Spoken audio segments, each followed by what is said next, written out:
Hello, everybody, and thank you for tuning in to the Liberty Report. With me today is Daniel McAdams, our co-host. Daniel, good to see you. How are you this morning, Dr. Paul? I am doing well. Good. Ready and raring to go. That's right. Solve all the problems of the world. The big thing is I say in doing this, it should be serious, but you should have a little fun doing it. Yeah. But some days I get so confused. I don't know whether this is the day I'm supposed to have fun or just be real serious. So you're going to help us sort this all out. On yesterday we had a little cheering because one of our least favorite people in politics lost his job, and Bolton was out, and Pompeo is in. And now we have to figure out, what does that mean? Will Pompeo and Trump change their foreign policy? But it looks now like one of the big reasons why Bolton lost his job was Trump was indicating, at least behind the scenes, he was making real serious overtures to talk to Rouhani, and maybe even talk about getting rid of sanctions and working with the French. Yeah. And all of a sudden he lost his job, and which was a surprise, because I guess if there's ever been one place where Trump's been rather consistent, it's been anti the Iranians, and he's been tough, and always putting on sanctions. So only time is going to tell us how that's going to work out. But when you look at the situation now in the administration without Bolton, and at least on the surface, it looks like there have been some moves in the right direction that keep our fingers crossed, and maybe we're going to see something that we can sort of jump up and down and get excited. Right now, I'm cautiously optimistic that some good is going to come of all this. Yeah, and we thought yesterday that, we were looking for that final straw that broke the camel's back with Bolton, and we thought it was Afghanistan because, they had this whole thing lined up, Camp David, the Taliban are going to come, a nice photo op, and Bolton put the kibosh on it. Apparently now it seems like it really was the Iran thing, and Macron, who gets along with Trump, I think, in a strange sort of way, the French president, he put forth a proposal at the G7 meeting in Biarritz recently that apparently was attractive to Trump, because Trump even said at the meeting they're going to need a short-term line of credit. They're in deep trouble here, the Iranians, that is. So the French plan is a $15 billion line of credit guaranteed by Iranian oil to get them over this current hump they have in their budget and their spending problems. Iran would have to come back into full compliance under the deal. And this is significant because what the Iranians have done is every few months they've ticked off another thing. They stored more heavy water.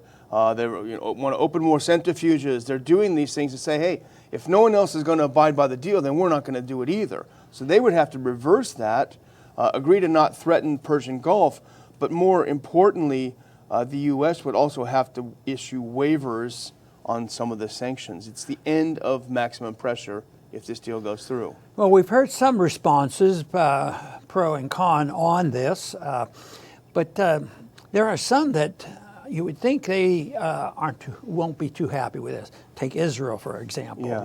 What have they been saying about, and what kind of monkey wrenches can they put into it? If Trump is serious and the Israelis are serious, we know that. Yeah. And so that's going to be an interesting thing to see how it works out. The neocons in general, probably some that still like Bolton, they're not going to be very happy if they think that Trump is very serious and moving in this direction. But what about the political thing here in this country? Because the faction is going to be some Republicans, but all the Democrats, no matter what they pretend they believe in, even the most progressive Democrat, except for one or two that we know that are a little bit more honest than the rest. So you have the Democrats. But what about Saudi Arabia? Where does Saudi Arabia come in? They first hate the Iranians. Yeah. They get along with Israel. They've been allies with us. We've been allies with them on Yemen. So what are they going to say about all this? So this will take a little bit of working out to find out if any of that is a conflict, or whether Trump, if he's serious, is moving in this direction and do something. So I guess it'll take a few weeks before we'll know some of those answers. And Javad Zarif, the Iranian foreign minister, apparently he flew to Biarritz at the last minute to take a part of it, and he wouldn't have done that, they say, if Trump hadn't been open to this. So that's interesting. And you point out I have in my notes, minefield for Trump, because it is a minefield if he does want to go in this direction, because who's going to do a false flag, whatever you want to call it? Anything can happen. Well, maybe the deep state would do it. Maybe the Bolton types who are like a cancer in D.C. Could be the Saudis. They could do something. The Israelis certainly are capable of doing some kind of an operation somewhere that would blow it open. But I would say something unusual, which is that I think Iran and Israel have more in common than people understand. And there have been rumors of talks behind the scenes. They both understand the region. Iran, of course, has the largest Jewish community outside of Israel in the Middle East. It wouldn't be a surprise if Netanyahu somehow finds a way to go along with this Trump deal, boost his image in a way, and come out looking more like a peacemaker, because he's got a difficult election coming up, et cetera. So I wouldn't be super surprised if Israel started seeing the writing on the wall. If Trump moves in this direction, they'll have no other opportunity to do anything but go along with it. But it could be an opening for Iran and Israel, which is interesting. And I don't see any real resistance coming from Russia either, because Russia has been much more moderate and wants, all along to talk with the Iranians. So they will probably not say a word or go along with it, because they were trying to open up the doors with them, and they were sympathetic with Iran trading. And also, I just wonder, this is probably real postulation, but there's always been threats of usage of another currency for the reserve currency of the world. I wonder if that could put any pressure on the United States that, hey, we better back off. Let's decrease the motivation for ducking out of our financial system, because that's where we get all our leverage. And they said, well, we're going to have to change our tune maybe a little bit with Iran, and then maybe Russia and China might not be as aggressive in trying to get this new currency. But I think natural forces are going to eventually push us in that direction anyway, but it may be part of the motivation of what's going on. Yeah, and we think about, you said in your previous segment about the forces against Trump domestically. The Democrats, of course, are going to pile on like you wouldn't believe. You're going to have a lot of neocons on the right who are going to be furious. But so you think about, how can he sell this? How can he save face and find a way to kind of go back to the table with Iran? And I think one way of doing it is selling this as a bilateral talk. This is a bilateral agreement. The problem with Obama's is this multilateral stuff. We don't need it. The EU can go its own way and make its own deal. We're going to sit down with Iran and make a deal that works for the United States. I think if he sold it that way, he might be able to blunt some of the criticism. Hey, you're just going back to Obama's deal. You look stupid. So who knows? And, I think Trump's okay on that. I mean, he's at times had to talk and bluster, with the IMF and World Bank and the United Nations. But I think that may be one of the good things that's coming out of this, because we shouldn't be in these multilateral agreements. Even the Iranians, we defended in the sense that we didn't want to break up because it was a step backwards. But no, I think bilateral is the way to go. And it's also fits into Trump's position about sovereignty. If we do bilateral, it's not giving up your sovereignty to an international body. Because we've objected to WTOs and IMFs and World Banks and all these things. And this would be a way to go, and it would fit into, I think, Trump's political scheme. Yeah, so it could work. But I was wondering, we were thinking about this. I mean, Bolton out, I think, is a good sign. We've said, and you've said, I know, that Pompeo is not that much different when you really look at the policy. But I'm starting to wonder maybe if Trump finally understands the perfidy of neocons, how treacherous they can be. And I think there's a senator from Kentucky who made a good statement. It was quoted in one of the pieces we read this morning. And it really captures it. When I read it, I thought, wow, maybe this is the beginning of the end for the neocons. They always seem to come back like zombies. But this captures it well. Here's Rand Paul. I think the problem is that it's a naive point of view to believe we can militarily topple regimes around the world and they'll be replaced with democracies.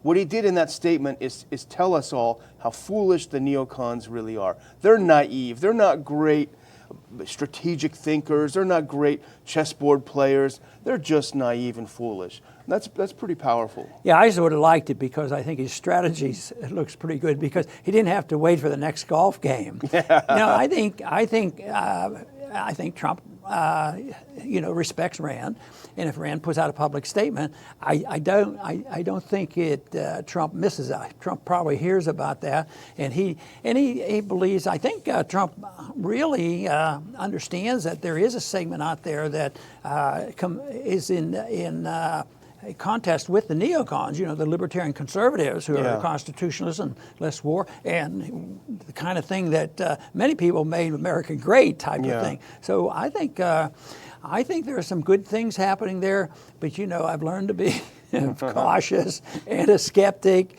because there's a lot of power, and when push comes to shove and money talks, and then the coalitions come together. I think it'll be interesting to see as more of this evolves what they're saying in Congress. Are they still going to? Are they ever going to get off impeachment? No. Evidently, though, if you're a Republican and want to see the Republicans succeed, all that talk about impeachment and all this scandal coming out over the last election, I can't see how the opposition to the Republicans can dig themselves out of that hole. Yeah, they're not offering anything except this. The next thing that's going to happen, and I think this will be an indicator, although you don't know, but there'll be a General Assembly meeting of the United Nations later this month, and there is speculation that Trump may actually meet Rouhani, which would be a first, a first for any U.S.